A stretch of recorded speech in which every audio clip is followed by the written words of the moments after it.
At Great Wolf Lodge, there's adventure for the whole family. You and your pack can splash away in the indoor water park where it's always 84 degrees. There's a massive wave pool, a lazy river, and tons of water slides for your pack to enjoy together. And the fun doesn't stop there. Get ready to explore and play at adventure-packed attractions from Magi Quest, a live-action game that takes place throughout the lodge, to the Northern Lights Arcade. There's also a bunch of great dining options and complimentary daily events like nightly dance parties, all under one roof. And the best part? With 22 lodges across the country, you're always only a short drive away from adventure. So bring your pack together at a lodge near you. Book your stay today at greatwolf.com and strengthen the pack. Kids, listen to your mother. Mom! Welcome to Between Us Moms with Katie Crafts-Morg and Hallie Stevens-Drape. Today's guest is a queen of red carpets and real talk. You've seen her everywhere from Entertainment Tonight and E! News to co-hosting the wildly successful podcast, The Lady Gang, where she keeps things honest, hilarious, and unapologetic. She is a 3-time Emmy winner. She hosted and created the CBS show Superfan, which we loved, by the way. She's interviewed everyone under the sun and is a beloved face of entertainment media. She's a former colleague and someone we have both always looked up to. She is now stepping into a new chapter with her upcoming book, The Fuck Them Theory, a raw, funny, and deeply personal manifesto about turning rejection into power. It is for anyone who is simply done being, quote, grateful for the opportunity when you know you deserve so much effing more. The cover of the book, Keltie, by the way, is incredible. She's been underestimated, counted out, and yet she has built an empire and a career most could only dream of.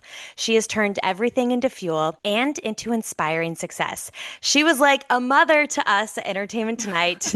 I'm old. And no, that's not what we meant. No. And today we're talking about resilience, reinvention, and so much more. Please welcome Keltie Knight to the podcast. Woo-woo! I was just thinking about last night because I was so excited to come on the podcast. And I remembered when Katie, I don't know where you were working, but we were working on, do we work on Yahoo? Yes. OMG Insider Yahoo? That's right. We were doing those stand-ups. Updates. And I was getting engaged, or I got engaged, and you brought cupcakes. And they had little pinpricks with little wedding dresses on. And I remember being like, wow, she's going to be a great mom one day. And I was like, I would never be the kind of person that would ever make a custom cupcake. But anyway, and look at you guys now. I know. Great moms. Great moms. And we're obsessed with you. Hallie really is that person. One of my favorite things about her is she's so like thoughtful like that. So what a good little story. It's crazy. You're like a little Martha Stewart.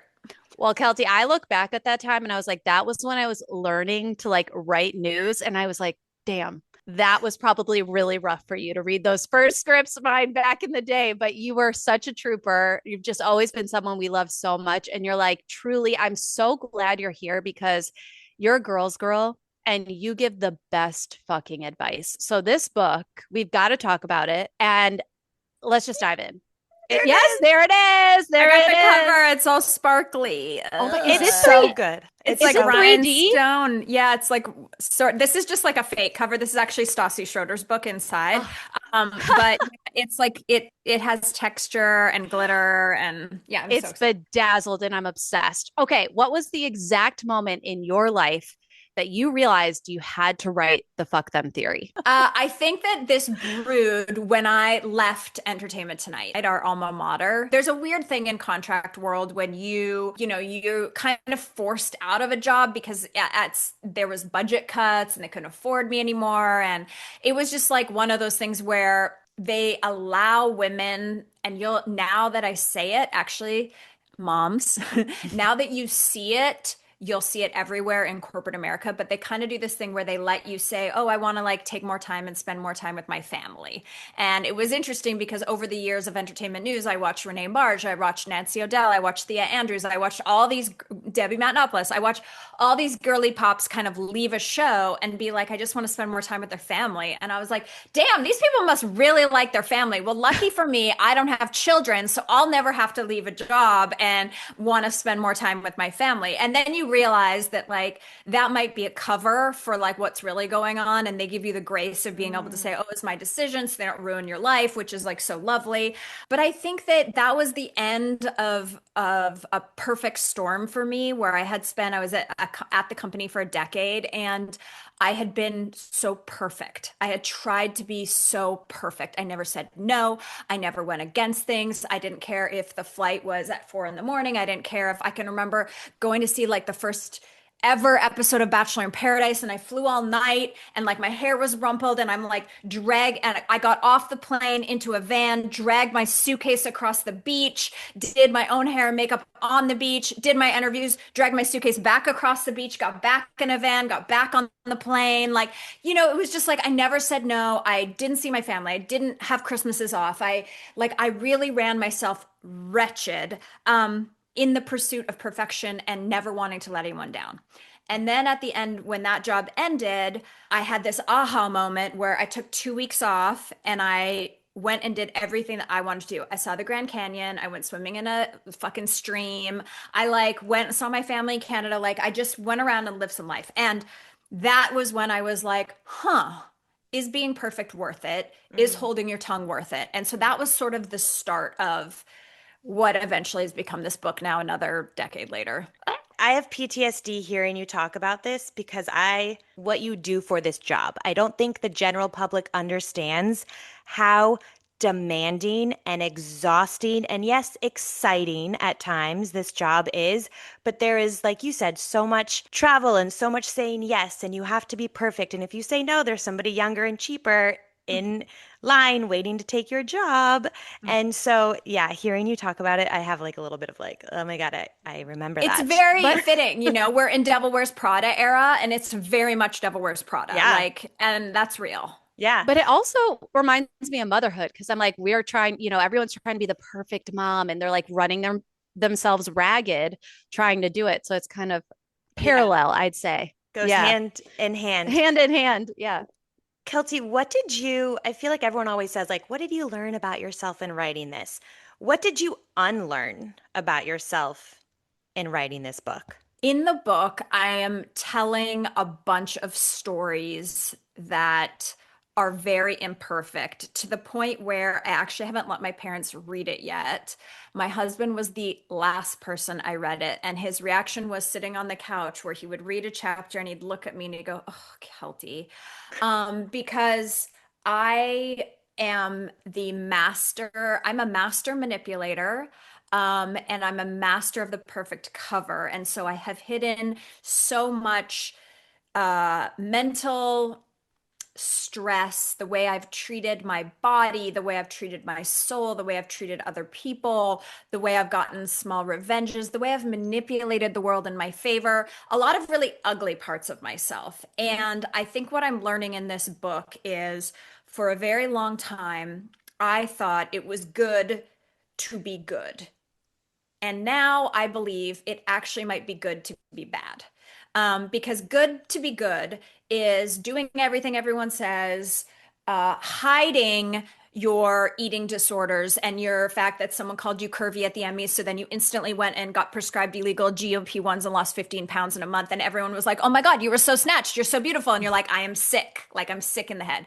Hiding the fact that not everyone's a girl's girl all the time. And sometimes you have to be a cutthroat bitch, like hiding that in the sake of being good.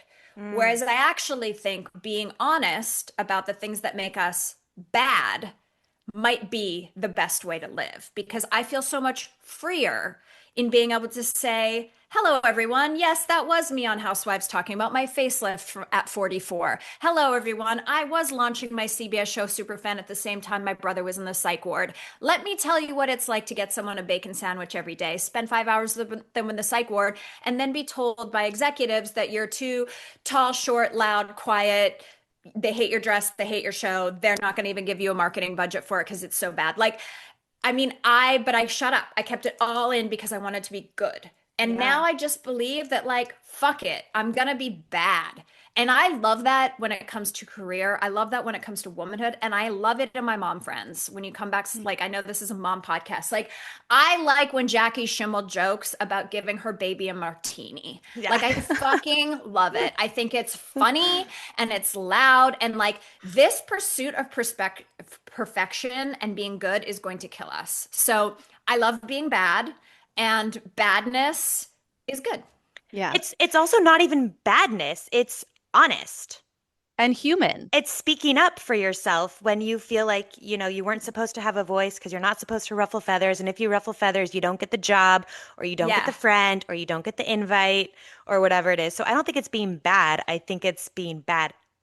Ass. Yeah. Yeah. No, and this book is really like, I think it's the idea behind the fuck them theory is really like embracing the things that make you bad and using them as fuel. So it's the heartbreak of the person who didn't love you the way you wanted them to. It's the rejection of you didn't get the promotion or the job. It's the person that didn't see you in your life. It's your family. It's your own body. It's your own mind. It's your whatever that is. It's using that as fuel. And I think that's why the book is very powerful, is that it's a memoir manifesto workbook. So it's like, yes, I'm telling stories of behind the scenes of Hollywood, when Andy Cohen like went on his Instagram making fun of the way I hosted things, like, and how that felt, and that story.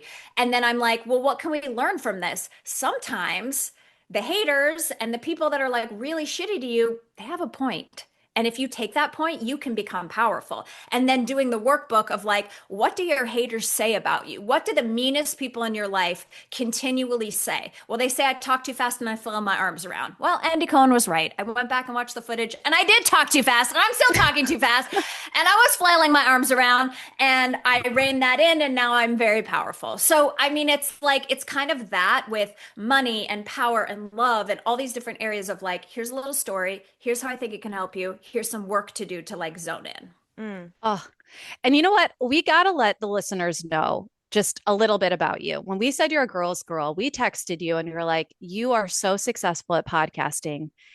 Can you just like shed some light? Help us. And you immediately texted back. You said yes. You got on a Zoom with us in the middle of 901 jobs. And not only did you come with ideas we'd never thought of. You were just you are an evil genius. That's what you say on Lady Gang all the time. You really are. You just have this like very creative mind. You are always innovating. And what I love so much with this book is in the lead up to the launch, you are actually working with women to help them come up with ideas to like, I mean, how is that going? It's people who have pre-ordered your book, correct? Yes. Okay. So this is the thing about publishing, is that, again, in a perfect world, you're that girl. I have a book coming out on November 17th. And on November 16th, you go on Good Morning America and you promote it. And then the week later, you're on Instagram crying, I made the New York Times bestseller list. And like, that's what would happen in a perfect world. But I'm here to tear that shit down. What really happens is I took a very small publishing advance. I'm $200,000 in debt on this book, paying for the photo shoots and the help with writing it and editing and stuff like that, because book deals are very, very small unless you're Jessica Simpson. So I basically went into debt for this book. And what they do is, a year before the book even goes on sale and can be in the hands of people, they make you put it out for pre-order. And the reason they do this is because the pre-orders determine everything for a book. So a year before the book goes on sale and you can actually sell it to your fans, they're like, show us it can be popular. And you're like, what the hell? I'm selling air. So, but that's how Walmart, Target, Barnes and Noble, they look at those pre-orders and they're like, oh, she sold 500 pre-orders. She sold 1,000 pre-orders. This book's going to do something. We'll order 500 for our store. Like, that's how it works, a year in advance. And I was Crazy. like, well, this is insane. Wait, we should mention you already are a New York Times bestseller. Right. And you've already done books. You've done with this. the Lady Gang. Like I've already proven it, but nobody cares. They're like, you what? You did it once? Well, can you do it 3 times? Like, okay. Yeah. So I had come up with this idea, and in my sort of breakdown at this book at the start of it, and where it all sort of comes to start, I realized that the only time I feel happy is when my friends call me and they say, "Hey, can you help me?" And helping friends, helping people, strangers on the internet, helping the girl who writes me and says, "I want to be you one day. What would you do?" And I look at her Instagram and I was like, "Oh, girl, you're real. We got to work on the real." Like I have so many thoughts and I am an evil genius and I can't help myself. And I've been doing this for so long with other people that I was like, what if I started my own little collective? And so I started the K-Type Collective, which is on Substack, and it's a private community that is free to anyone that pre-orders the book. So when you spend the $30 to pre-order the book, you have to wait a whole year to get it till November. But every week you get a prompt from me on Wednesday, which is like something that's going to change your life. And then on Sunday, I write back to everyone in the collective and I give them their feedback. So we have done mission statements. We've revamped all of our social media bios. We did an anti-goals list. This week, I gave a list of 15 things you have to do for homework and you had to pick 3. So it was like, clean out your car, clean out your purse, unfollow 10 people that make you sad, use this app to get rid of all your dead screenshots, like all these different things. And then I have all these different group chats, and then we do a once monthly Zoom where people can ask me anything. And then I also started a TV host Zoom, which is like where I'll look at all, because there were so many TV host girly pops, boys and girls. Yeah. So we started a whole different chapter for that. And so it's been really cool as a way to give back and sort of say thanks for pre-ordering the book. Now, there are bitches on TV like AmandaFrancis.com who's charging like $7,000 for a course of how to write a book or whatever. I'm giving mine away for free because I believe that's what a girl's girl would do. Like I have enough money. I'm fine. I have a big fancy career. I have a nice house and a nice husband. I don't need $25 million to be happy. I think just helping people is going to really fill that void. Sorry, I'm a long talker. When I tell you guys, Katie and I got off this Zoom with Keltie and we were like, did she just fix all our problems? Like, Yeah. like it was like you came in and you cleaned house and it was like, this bitch knows what she's talking about. Like what that you're is. so good at it. Like it is your You God-given gift, honest to God. Yeah. Yes. So if anyone, I'm telling you, get this book. Thank It you will very change your much. life. Yes. And join the K-Types. It is, Yes. It's available at fthembook.com. That's where Oh, it is. the FM book. website. It's so good. So smart. This book is about, turning the hard moments into positives and about turning the heartbreak and the rejection into like fuel and motivation. How would you define power these days, and what does your power look like? Oof, so good. I felt very powerless last fall. I had a complete physical mental breakdown. We were planning our big Lady World Festival, which I know I talked to you guys about, but Lady Gang had this big festival with this big idea for our 10th anniversary. They were going to do this podcast, Coachella, and it took on a life of its own. And it was very expensive. I mean, we were in the red hundreds of thousands of dollars weeks before this festival. And we had no backing, and it was our money. And I was just like, oh my God. And we were at our wits' ends with each other. We were at our wits' ends with our sponsors, with our partners, with the headliners. Like it was just brutal. And I felt so disheartened because the power was in so many other people's hands. I felt like the power was in Hannah Berner's our headliner.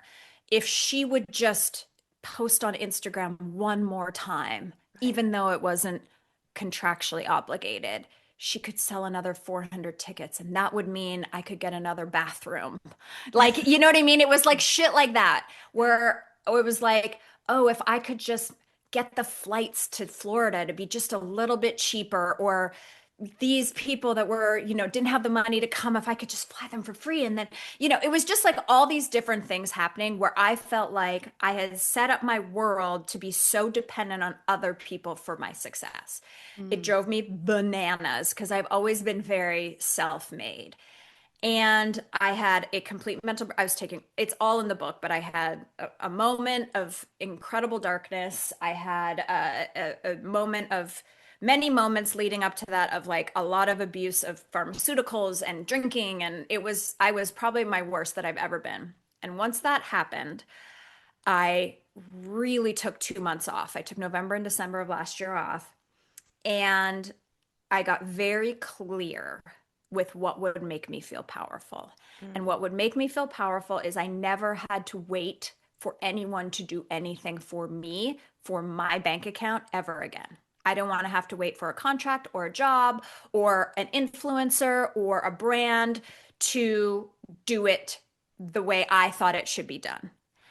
So I got very centered in what can I control? I can only control the way Keltie does Keltie. I can't control the way Hannah or Stassi or the Lady Gang or Good Wipes or the bathrooms or this Brandon Topi. Like, I can't control anything. I can't make them work as hard as I work. I can only control my work. And so I figured I really want to be a solo artist. I want to be a Beyonce. I want to take what I do and I want to write my own book, a solo book. I want to work on my social media as a solo artist. I want to put out on social media. I want to start this collective that is just me. I don't need to worry about having guest experts or bringing in any, it's just me. I can control that. I want to do it on Sundays at 8 p.m. and I'm going to show up. And if I want to stay on for 3 hours, I can stay on for 3 hours. I don't have to ask anyone permission. E-News was canceled. What does that look like for me? I want to create my next show, which I've already pitched. Like, what does red carpet season look like? Well, I want to go get the best deal I can for red carpet season and wear the dresses I want to wear and do it my way and not worry about anything else. So for me, power is being self-sufficient, in control, and not having to depend on everybody else. And then, oh fuck, like if the book fails, if this doesn't work, like it is all on me. But I think I just got so disappointed in other people. And I'm just very small. I don't want a publicist. I don't want a team. I've gotten more great publicity off of just being myself than I ever did when I was paying someone $10,000 a month to make me famous. Isn't that and I remember Wild. Yeah. It's wild. Yeah. I mean, and girl, you know how to go viral. Whether it's losing a diamond on a red carpet or your cutting room, that whole interview. Wait. You know how to do it. You were so right in that interview, though, about, I guess, people showing up at the last minute to do their publicity. And I know you got some heat. I actually defended you in the comments because you were like, oh, nobody. I called people losers. Yeah, you were like, you're nobody. But when you work in the industry, it's not that you're calling somebody a nobody. It's that your story the next night that is supposed to air is supposed to be about that movie. So when you don't have any of the stars of the movie, you cannot promote the movie. That is what you were saying, essentially. Yeah, listen, I am and I think this goes along with like the being good and being bad. Old Keltie would have looked at that interview as it came out, looked at the clip and been like, oh my God, what have you done? You're horrible. You're not perfect. You should have used a different word. You could have been more eloquent. If you were a smart person, you would have used a smart word. And I would have killed myself over it. And new Keltie is like, you know what? I'm glad you're mad. More people are watching. Yep. And you know what? This is how people talk about people in the business. I'm sorry. The photographers, the publicists, the videographers, the people in the truck, they are being like, nobody's here yet at the Oscars. Yes, I realize Diane Warren is here and she's massive and crazy. But when I say nobody, I mean Brad fucking Pitt. Okay? Oh, yeah. Like, I'm not saying that everybody matters. Everyone's trying. You're all important. But this is the way people talk about you. And like, guess if this bothers you, you are not meant for this world. You are not meant for Hollywood. And it's fine. And that's just like, again, I would have, in the pursuit of perfection, I would have just been like, there was a part of me because there was this whole discourse on this interview about influencers versus blah, blah, blah. And the cutting room floor editors had used Amelia I saw that. The Dolenberg or whatever. Right, the blonde. Chicken Shop. Yes. Who is incredible, has a journalism degree, has been hustling for a zillion years to get her fame. And they used a clip of her in the influencer. People like, guys, she's not an influencer. Now, if it was me, I would have gone back and been like, oh my God, can you please take that clip out? That's so embarrassing. Like, I would never call her an influencer. To the fact where I was at the Oscars and I ran up to her. I was like, I know if you probably saw my viral interview, but like, I wasn't calling you an influencer. I think you're great, blah, blah. Like, I don't know. But again, you know what? What would Joan Rivers do? She would Yeah. tell you the dress looked like a peacock. Is it Yeah. the most memorable dress of all time, Nicole Kidman? Yeah, it is. It doesn't mean that, like, I'm not being, maybe I am a little cruel, and I don't care. No. I don't care. You know what? I interviewed with that girl for 2 fucking hours. If the worst thing I called was some people in Hollywood that are on the D-list losers, then if you can't handle it, then Right. bye. You're never Hollywood's gonna make it. I want everyone listening to know, because we've known you a long time. There's a lot of nepotism in this business. There's a lot of influencers getting the job that you have worked your ass off for. Mhm. Keltie is from a small town in Canada. She has Yeah. literally, and she's the queen of manifesting. You have done and Yeah. created every opportunity for yourself. And Katie and I have had the good fortune of, rooting for you from the front row. But you've really done that and you are amazing at manifesting. So I'm so excited for people to read this book. But what would you say to the moms listening who want to build something for themselves, want to find their identity outside of motherhood, and just want to, go for it? So this just happened to a girlfriend of mine who you should actually have on the podcast. Her name is Emily Loftus. She is Well, I know her. Yeah, well, she's my best friend. So you've probably seen Oh, her. But anyway, yeah. she was we came up as Rockettes together, and she went into like styling, and she was doing a lot of like body positive low budget styling before anyone was doing it. Like she was a Maxinista before Maxinistas, and had an incredible struggle to get pregnant and multiple rounds of IVF. She had her son Dalton, who is nonverbal autistic, and it rocked her world. Her life looks nothing like the glamour that it was before. But she, being friends with her, I've watched her like, just because she became this mom, and she became the mom in an even harder setting than like even a regular mom is so stressed out. She could never turn off her desire to feed that part of her that was like a showbiz girl. So whatever your moms listening have, like whatever that passion is, whoever they were before they had kids, whatever that big dream is for themselves, like, not having kids, I was like, oh, you must just turn that off, and then you like go into mom mode, and then like when your kids are a little more grown, you turn it back on. Well, what I realized from her is that it never really goes away, and you're like constantly kind of like, oh, but what if I did? So even in the midst of her having Dalton and having not slept for 7 years now, like he doesn't sleep and all this stuff, she was always like, what if I started this? She was doing Roden Fields for a while, very successful, like winning the awards, like zillions of dollars. Like she was that bitch. And then that all came to, and she was like, what if I started this body butter line? And what if I started this? Here's what I will say for the moms and for the people who want to create and don't know what to do. You have got to find someone to partner with who knows everything you don't. Because I think what happens with y'all is what I saw with Emily was that she was like, oh, I want to do this jewelry line. And then she all of a sudden was learning how to like source jewelry from China and print the cards and set up an Etsy shop. And it didn't work out because like, that's not what she should be doing. She should be talking to the people, telling you why an emerald is beautiful. And she ended up partnering with this woman, Charla, who's like a Keltie, who's like a spreadsheet, like Excel, can organize listy maker person. And they do this thing called Iconic now, which is, they do photo shoots for people who are trying to get into public speaking or starting their brands. And they do a photo shoot and they film you as like a podcast interview, and they film you on stage like a fake TED talk. And they kind of do a branding agency, and she's more successful in this than she's ever been in her life as a mom who has not slept with an 8-year-old special needs son. And like, I just saw her in Mexico. We were at a wedding together, and she goes, I'm making more money than I ever made, but even before I was a mom.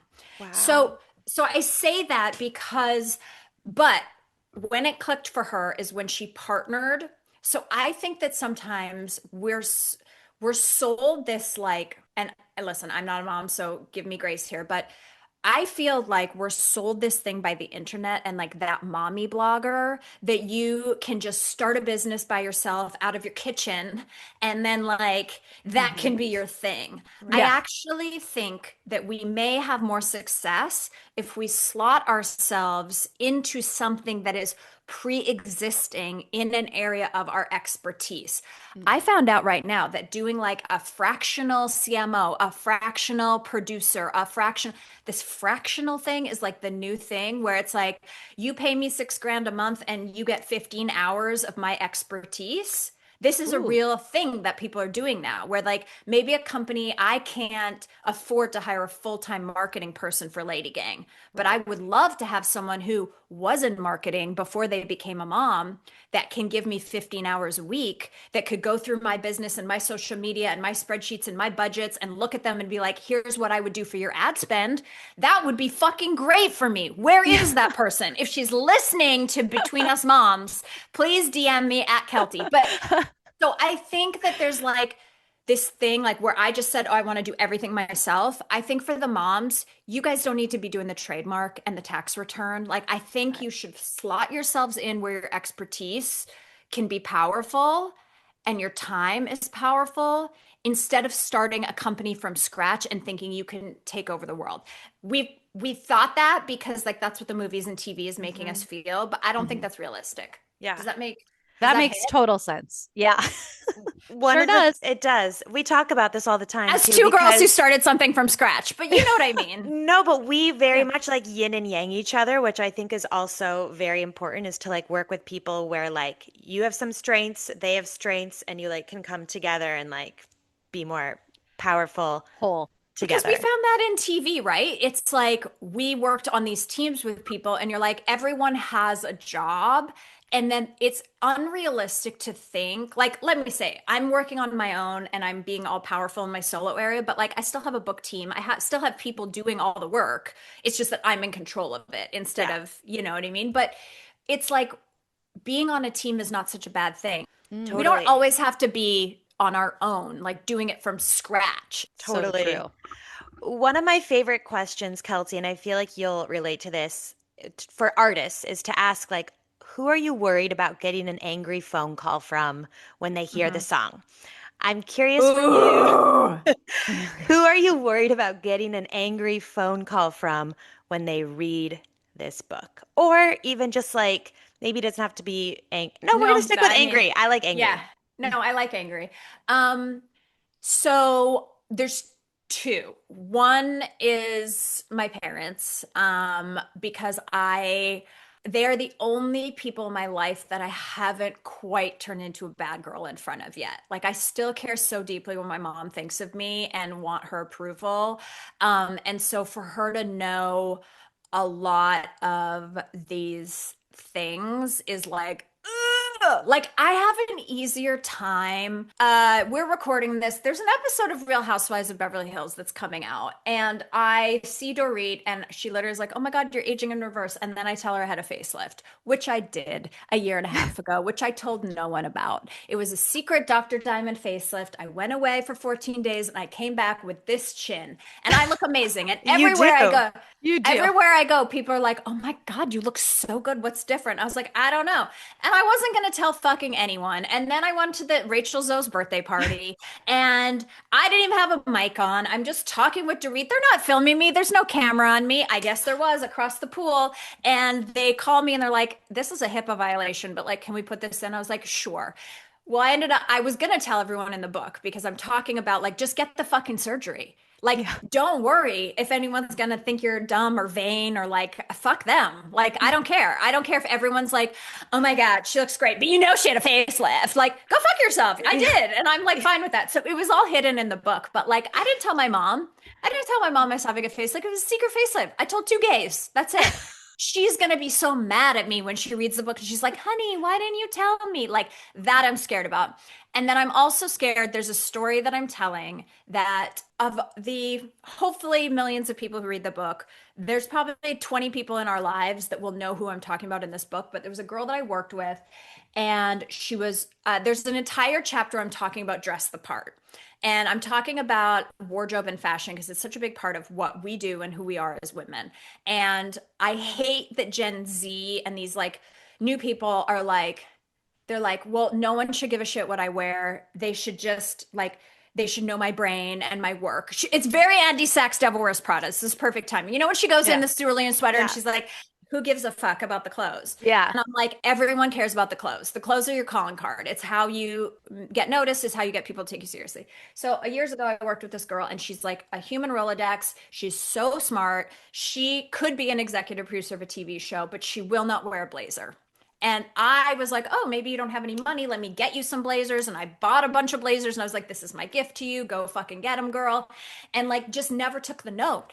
Still in a similar job. You know what I mean? Doing the same thing. And I use that example. Now, people who know me and read the book, they're going to be like, is she talking about? And I'm worried about that person calling me and being like, bitch, you call me out for wearing my ugly sweaters. And I'm like, yeah, but like she could be like, she's a great example. I don't call her by name, but like, she's an example of like, you could be fucking running Facebook. You're that smart. And it bugs me because you're so fucking good and people treat you subpar because you do not show up like the boss bitch that you are, you know? And then I tell this other story about our mutual friend, Angelique Jackson, who now works at Variety. And she, you know, she worked with us many years ago. And I tell the story of how she was at our old place and she couldn't get the promotion she wanted. She kept asking, she kept wanting to be on camera and they were like, no, no, no, no, no.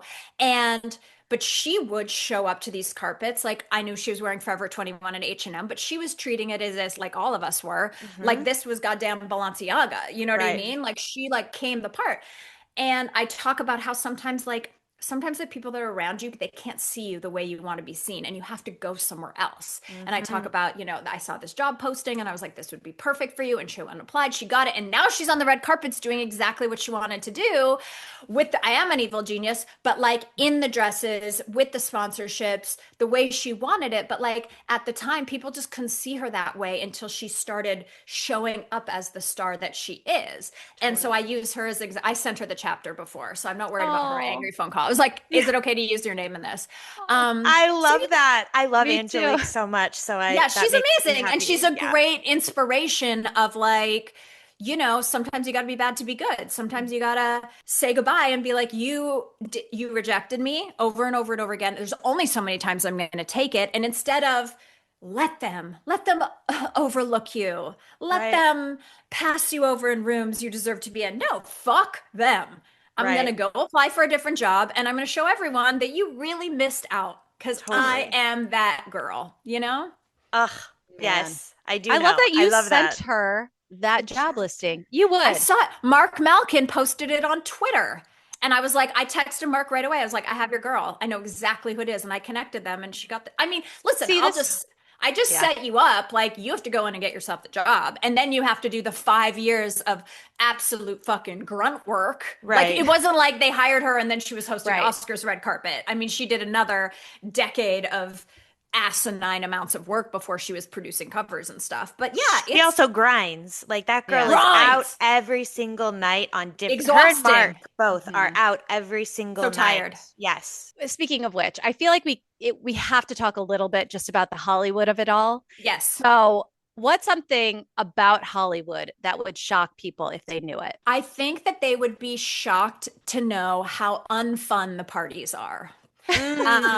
I think that the way that social media makes the parties and the suite at the Super Bowl and the Golden Globes after party seem is like it's the best party of your life. It is much like the real world. If you go to a party and you're with your funnest friends that don't care and just dance and you have like the best time, then you'll have the best time. If you go to that awkward work dinner party thing and you all stand around staring at each other until it's time to go home, then you will be at that party. Like I was recently at the Super Bowl in like a suite and I was like, people are like, oh my God, you're so lucky you're in the suite. I was like, yeah, I'm in the suite.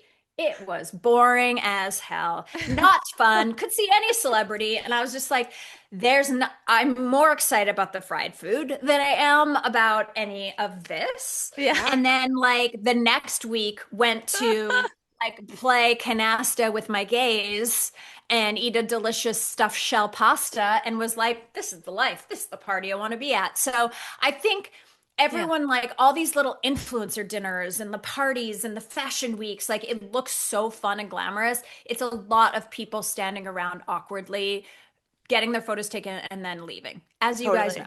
Nailed it on the head. Along that same line, we are in just a weird, precarious situation with media. And I think, thank God for podcasts. People really are turning to podcasts. Hmm. We've had a front row to entertainment news and the evolution of it. E! News was canceled, Access Hmm. Hollywood was canceled. Hmm. What does this industry look like in 5 to 10 years? Like, are carpets going to be a thing of the past? I want you to put your like evil genius I hat on and know. predict the future. Well, I certainly hope so. Um, I think that more than ever, people will be going to people that they trust for whatever echo chamber they want to be a part of. So if you want to be a part of the fashion echo chamber, then you listen to this person that you mostly agree with. We can't escape the virality of it all. But I do see a return to what I'm calling like Viva la Excellence. Like I remember when I started covering the Met Gala, and Andre Leanne Talley used to sit on a little stool at the top of those stairs, and he would watch everyone come up and he would know who you were wearing, what the inspiration was from 1974, the cerulean blue color, the city in which the bead was made before you even did, right? Like we all know those moments. And because he had lived it, he was a true expert. And it broke my heart towards the end of his life when whatever happened at Vogue and they had to like get with the times that they were like, you know what, we're gonna have Liza Koshy do and Andre Leon Talley's job. Now she's amazing. What she's built on her own, YouTuber, actress, like the best energy. She's such a cool girl, but didn't have the expertise that someone like Andre had, right? And you noticed a difference in the carpet. Like, where are the Olsens? Where, like, are the Clooneys? Like, the people who were those fashion people, they don't go to the Met anymore because it's not what it was. It is more of like a TikTok challenge now, which is fine. I still would love to go. But I do think that, like, in the press, there's going to be places for fun and ridiculousness and like all of those things, all of those influency things. And then I think there's also going to be this whole like journalistic integrity thing that is going to be like Viva la Excellence. And I think that we are going to get clear where the journalists and the experts do not need to be influencers, and the influencers do not need to be experts. Like they missed the boat at the Vanity Fair party, this whole Jake Shane thing. I follow him. I think his podcast is adorable. I think his personality is so cute. Yeah. Why didn't they have a little therapist lounge? Like Right. they should have come in and you should have Right. sat down and had a drink, and he should have just been there on the Vanity Fair live stream talking to people the way he does that Right. he's an expert in. He's Yeah. excellent at Oh my God. something, and then Right. they pull you out of it and try to make you excellent at red carpet hosting when you're not excellent at that. Like, so I think it's like being creative enough to allow people to be excellent in what they're excellent in and bring in other people that are excellent, even though they might not be, the most followed person. Like, there has to be a mix. But I do not think the red carpet will exist in the way that it does. It's not financially viable in the same way that you used to go to the VMAs or the Grammys and there would be these production value things. In the same way that you used to go to a Broadway show and there would be 30 people in the ensemble. Like, it is not possible anymore. And we saw it this award season. Like, all of these outlets are going, no one's getting interviews. Like, we cannot continue to exist on walk-bys. Right. And there will be a carpet. Yeah. It'll be photos, influencers taking you as you wave, and that's it. Isn't that sad in a Oh, weird way? Like that breaks weird. my heart. And maybe we change, but I mean, it I don't breaks know. my heart, but like maybe we change the way we're doing things. Maybe it is like maybe the times that we talk to those celebrities, it is a junket. It is a Right. sit down where we can like really have their Mhm. moment. And maybe they don't want to answer, these questions while they're in a corset on the red carpet. Like, Right. to me, that's the fantasy of Hollywood. I love it, but it's clear that people don't feel like they need those moments, or else they would be eating them up. Or Totally. we need to do a better job. Well, we Yeah. can't go viral for Yeah. not understanding the point of the rose burn. If I had legs, I'd kick you movie. But this is Not this go is the viral for thing. that. It's very, this is what's so crazy is that like again, it actually doesn't matter. And that's why I'm like, viva la excellence. Yeah. It doesn't matter. I got more views from when I lost a diamond, when I tripped on the Grammy red carpet, when you don't know what the movie's about, than you do when you're doing the best work of your career. Like, that is the world we live in. And unfortunately, like, Vanity Fair at the end of the day, whoever these outlets are, like, they have advertisers to deliver to.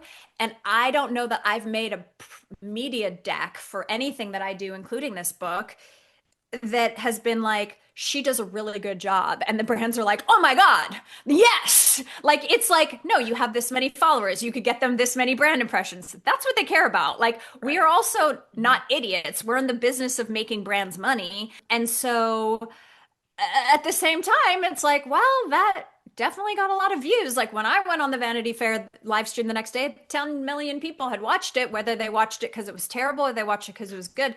They still watched it. Vanity Fair still made that money. They can sell against that number next year. Like, Yeah. Wild times. It is. it's like, it's like, if you think about it, like, okay, so say you do, like, you're a mom, right? And you do everything right. You like get your kid into bed and they're bathed properly and they eat all organic food and they've never touched a microplastic in their life. And then like along comes Sammy at school and Sammy is like fucking McDonald's every day and like a fucking Uncrustable and a Lunchable, like a little bit of like, you know, carcinogen meat on a Ritz cracker for lunch. And like that Sammy goes on to be like a Harvard grad, and your kid's like, duh, I don't know, I think I'll work at the car wash. Like, you're like, what the fuck, you know? Like, Yeah. that's I can't imagine what you guys feel. Because it's like, oh my God, I did everything right. Their water was 3 times diffused. Yeah. Oh my God. Insert the fuck them theory. Yeah. There you Yeah. go. You've interviewed everyone under the sun. Yep. What has been the most awkward encounter? And I know you've talked about Jake Gyllenhaal before. Oh yeah, we had a Jake. I'm over Jake now. Yeah. The most awkward encounter is also a little bit of when I got my first nemesis, which is when I realized how important it is to have an enemy or a nemesis because it can really motivate you.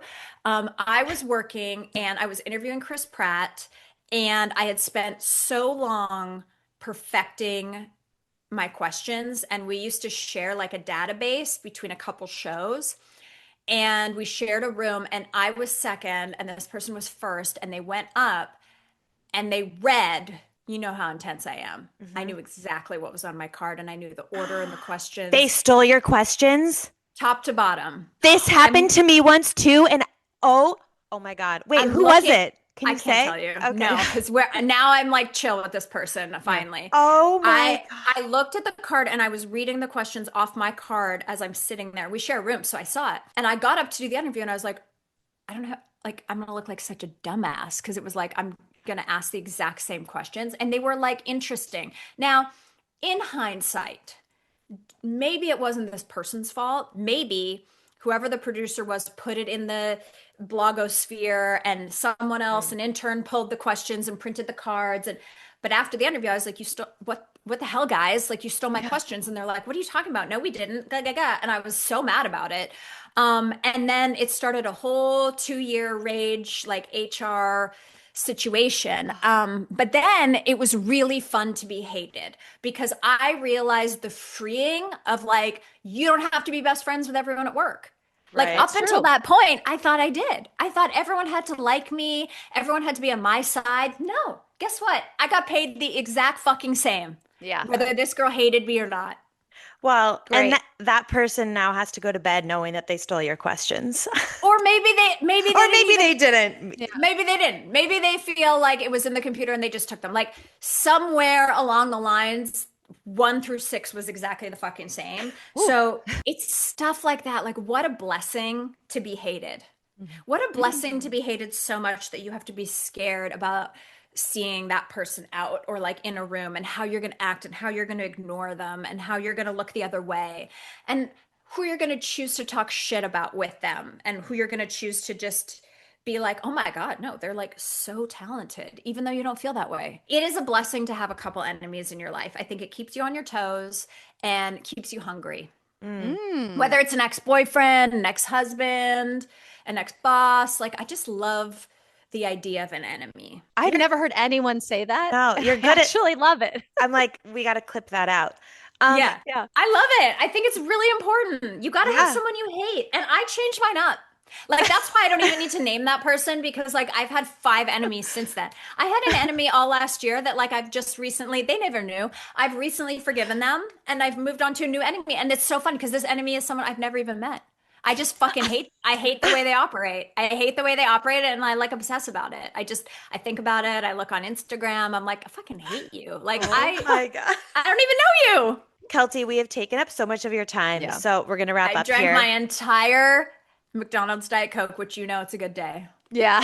I love that Your fridge for said. you. My last question, and Hallie might have one last one after this, but for you, I'm curious what your relationship or your feelings with external accolades are now as compared to what your idea of like success looked like the last decade, especially when you put into practice the fuck them theory. Yeah, I mean, when you are a perfectionist, I think it's really nice to have the awards, right? Like it's fun to have our Emmys and all of the things that we have. Like these are great things.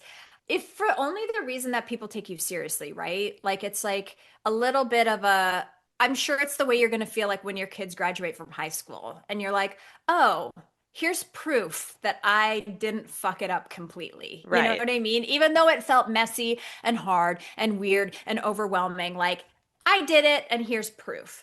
My husband is the complete opposite of me. He cares very little about anything. In fact, he just got a huge promotion and he will not tell anyone. And I was like, can we just put it in the trades? Like, can we tell people you got the, and he's like, oh, I just, I'm like, can we write a bio? Can you take a headshot? Like the last headshot he had, we took before we got married 15 years ago. Like, it's so embarrassing for him.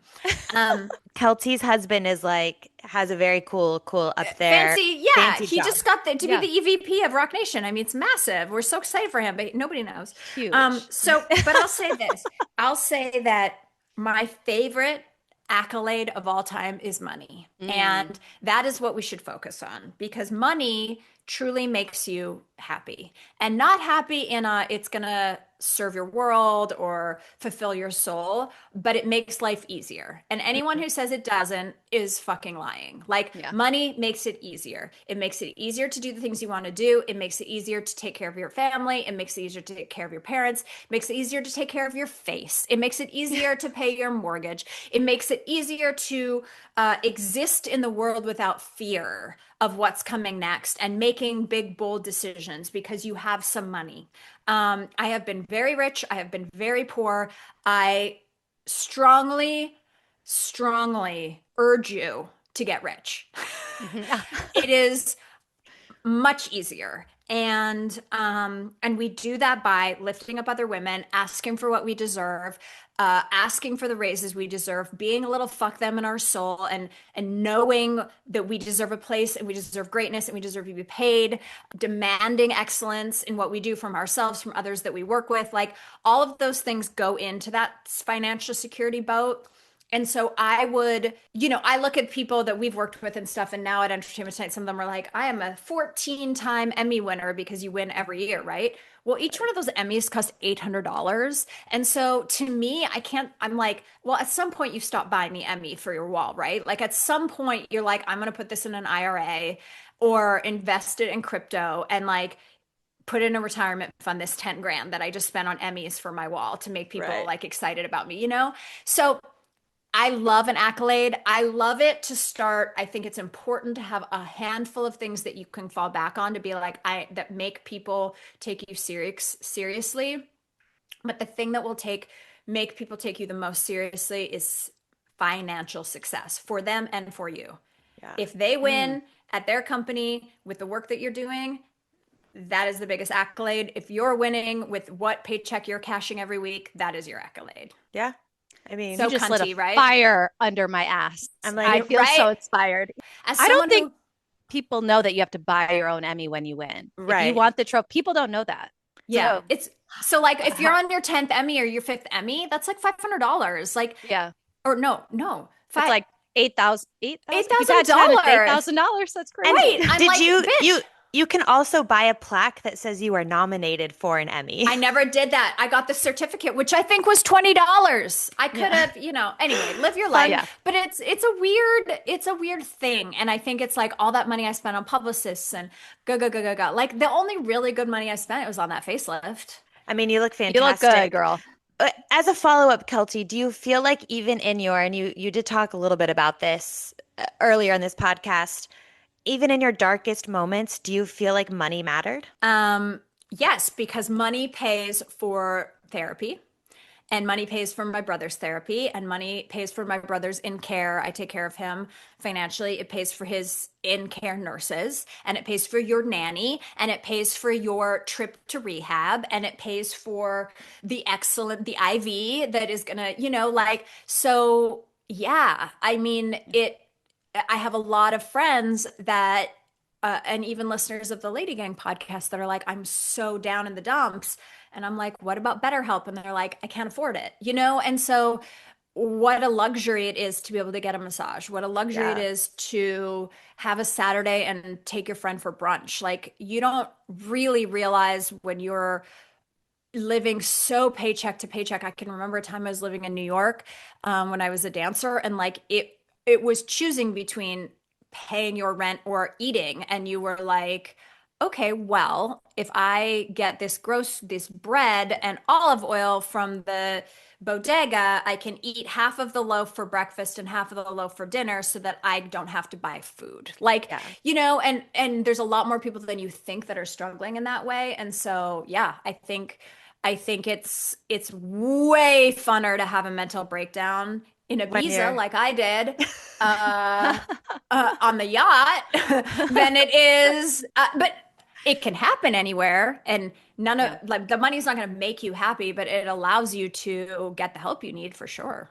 Totally. Oh. And I only asked that in case Sucks. people were to come for you. I wanted there to be a No, Yeah. I mean it sucks, but listen, No, it's so true. My brother's mentally ill, and I will tell you that the only reason that he's alive today is because I had money that I could throw at his problems to get him healthy. Yeah. 100% cannot agree. Yeah.